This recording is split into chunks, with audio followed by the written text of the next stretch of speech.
Hello दोस्तों, कैसे हो आप सभी लोग। आपका और हमारे दस्तक क्राइम में फिर से एक बार स्वागत है।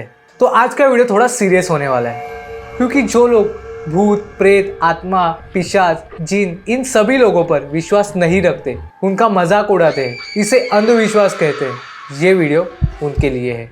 तो ये कहानी मैंने अपने रिश्तेदारों से सुनी थी जब हम लोग गाँव गए थे। कहानी ऐसे स्टार्ट होती है। उनके मामा एक दुकान में काम करते थे। उनका नाम था केशव। वो अलग ही किस्म के इंसान थे। वो कभी किसी से नहीं डरते।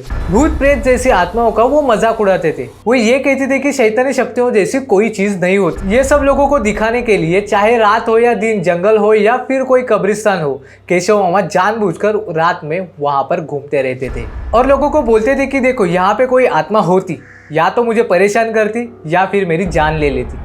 चाहे साधु हो या फिर कोई मौलाना, उन सभी लोगों का मजाक केशव मामा उड़ाते थे। अब इतना सब कुछ करने के बाद भी उन्हें कुछ नहीं हुआ।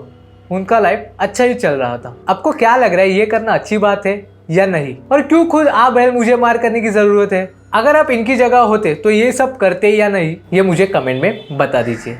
चलो कहानी पे आते हैं। ये सब करके 1 महीना तो बीत गया। एक दिन केशव मामा सुबह उठ के अपने साइकिल पे सवार होके अपने काम के लिए जा रहे थे। तभी जाते वक्त उनकी नज़र चौराहे पर गिरी। वहाँ पे एक नींबू, पेड़ा, फूल और एक लाल कपड़ा रखा हुआ दिखाई दिया, जिसके चारों ओर एक हल्दी का घेरा बनाया हुआ था। और ये सारी चीज़ें आपको सुन के पता ही चला होगा कि किसी ने ये उतार के रख दिया होगा।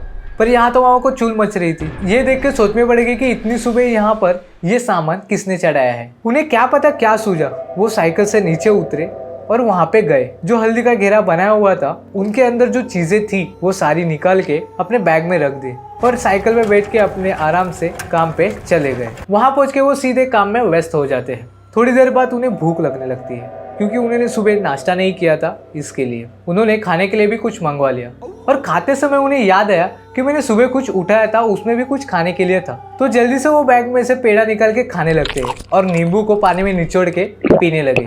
ये सब खाना पीना होने के बाद उसी लाल कपड़े से अपना मुंह और हाथ पोंछ लिया और साइड में फेंक दिया। ऐसे करने के बाद भी उन्हें कुछ नहीं हुआ। जैसे जैसे शाम होने लगी, उनका सिर भारी होने लगा। उन्हें बहुत तकलीफ होने लगी। काम से छूटकर वो सीधे घर गए। घर आने के बाद उन्होंने किसी से भी बात नहीं की, ना खाना खाया। वो सीधा जाके सो गए। ऐसे वो हर रोज करने लगे। सुबह उठ के वो काम पे चले जाते थे और रात को आते ही वो सो जाते थे। 1 वीक कंटिन्यू तो यही चल रहा था। ना किसी से बात कर रहे हैं और ना ही खाना खा रहे हैं। अब ये देख के घर वाले बहुत परेशान हो गए। उनके पत्नी ने सुबह उठ के उनकी आंखें देखी, बहुत ही लाल होती जा रही थी। उनके मन में अजीब अजीब से ख्याल आने लगे। वो एक रात सोए नहीं कि ये रात भर क्या करते रहते हैं, जो इनकी आंखें लाल होती जा रही है। उस रात वो घर आए और जाके सीधे सो गए। उनकी पत्नी रात के 12 बजे उठी और उनके रूम में झांकने लगे। तब वो शांति से सो रहे थे। जैसे ही 1 बजा, तब वो सीधा उठ के बेड पे बैठ गए और जोरों जोरों से हंसने लगे और कभी रोने लगे। अजीब अजीब से बर्ताव करने लगा।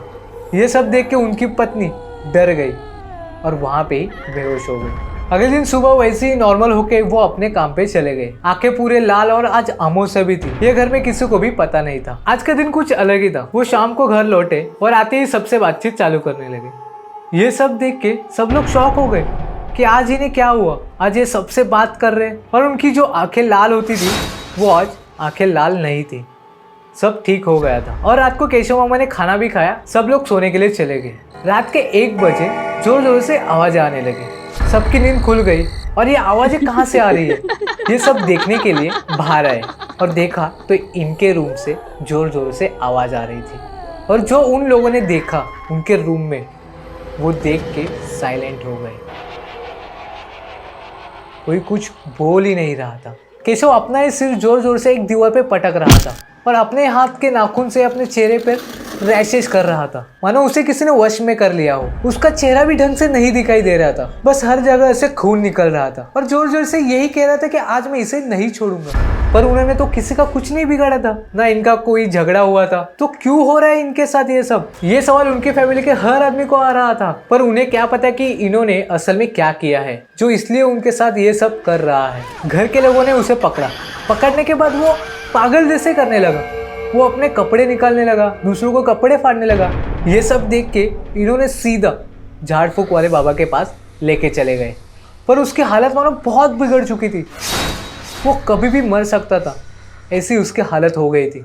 झाड़ फूक करने वाले बाबा ने उसे देख के ही समझ गया कि इसने क्या किया है, इसलिए उसके साथ ये सब हो रहा है। उसके पत्नी ने कुछ पूछने से पहले ही बाबा ने बताया 4 रास्ते पर पड़े हुए सामान को इसने उठा लिया था, ये उसका ही नतीजा है। केशव मामा की पत्नी ने पूछा कि कैसे, तब उन्होंने कहा 4 रास्ते पर एक आदमी ने झाड़ फूक करके उसकी आत्माओं को आज़ाद कर दिया होगा, और जैसे ही ये सारा सामान चढ़ाकर वो लौट गया होगा, और वैसे ही ये वहाँ पहुँचकर सारा सामान उठा लिया होगा, या तो खा लिया होगा या तो उनके साथ में रख लिया होगा।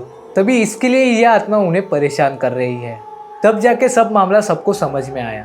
तभी बाबा ने अपने विद्या तंत्र मंत्र से और कुछ सामान लाने के लिए भेजा, जैसे एक नींबू, 1.25 किलो मिठाई, एक लाल कपड़ा और एक छोटा सा हार। ये सब लाने के बाद केशव के हाथों का झूठा करके एक नदी में छोड़ दिया। कुछ दिन बीत जाने के बाद केशव मामा ठीक होने लगे और काम पे जाने लगे। तो ये थी केशव मामा की कहानी। उनको मजाक उड़ाना पड़ा भारी, इसलिए ऐसे चीज़ों को मत छुओ, उनसे दूर रहो, जितना दूर रह सकते हो उतना रहो।